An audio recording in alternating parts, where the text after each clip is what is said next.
Deep inhale. Oh man. Okay, listen. You ever see colors that taste like deja vu? Because I swear I just walked into a memory that hasn't happened yet. It's like time folded, but the creases are invisible unless you're looking in a mirror that isn't reflecting. And the mirror? Oh, it's not even a mirror. It's just the idea of one. But you know how ideas get when you stare too long. They start staring back. I met a guy once, or maybe it was me, or maybe I was him for a second. He told me that gravity is just our way of holding hands with the universe, but sometimes the grip loosens, and that's how we fall up into dreams we forgot to wake up from. And I believed him. Because when your shadow starts whispering secrets that you didn't even tell yourself, you kinda have to listen, right? Right? But wait. No. Don't listen too hard, because sound has a way of wrapping around your brain like a snake made of whispers, and before you know it, you're thinking thoughts that never belong to you. That's why the trees don't trust the wind. It carries messages that aren't meant to be heard, and yet the leaves can't help but dance. That's real tragedy, man.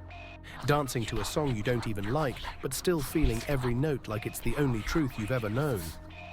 And speaking of truth, oh man, truth is the biggest lie of all, isn't it? People chase it like it's some golden key, but joke's on them because the lock doesn't exist. And even if it did, what's behind the door? Probably just another door, or maybe nothing. But isn't nothing just everything that hasn't been born yet? Or everything that died so quietly we didn't even notice? I tried explaining this to my coffee this morning, but it just stared at me, all dark and swirling, like it knew something I didn't. And I swear I heard it laugh when I blinked. So I drank it before it could drink me first. That's the only way to win against something that isn't playing the same game. Anyway, I gotta go. The sky just winked at me, and I think it's time to wake up the dream I left napping in my pocket. Oh, you wanna go deeper? All right, buckle up, because the train to nowhere is leaving the station. And guess what? The tracks don't even exist. We're just riding the idea of movement while standing perfectly still. So check this out. Last night, I had a conversation with silence, and it wouldn't shut up. It just kept humming, this low, vibrating frequency that sounded like forgotten childhood dreams melting into the floorboards. And the floorboards, they weren't even there, man. I mean, they were, but only if I wasn't looking directly at them. You ever notice how reality gets all shy when you stare too hard? Like it wasn't expecting company, and now it's scrambling to put itself together, hoping you don't notice the cracks between the pixels. And speaking of pixels, dude, what if we're all just badly rendered simulations in some cosmic video game, but the graphics card is overheating, so sometimes the shadows don't match up? Like, I swear I saw my reflection lag yesterday. It blinked a half second after I did, and that's when I knew I was being watched by something that doesn't have eyes. And the creepiest part, it wasn't watching me specifically.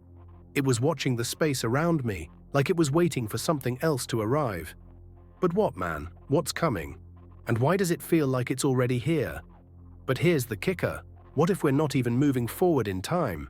What if time is just peeling itself away in layers, like an onion made of forgotten moments, and we're only experiencing it in slices small enough for our tiny human brains to digest?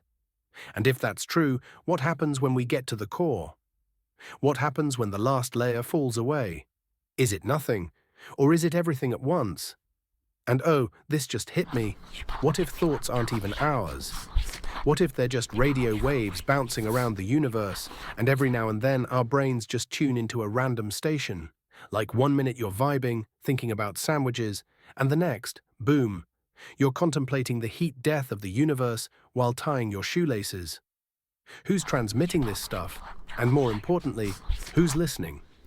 Dude, I think I just figured out why the moon looks so suspicious. It's not a rock, it's an ear, and it's been eavesdropping this whole time. Wait, did you hear that? Never mind.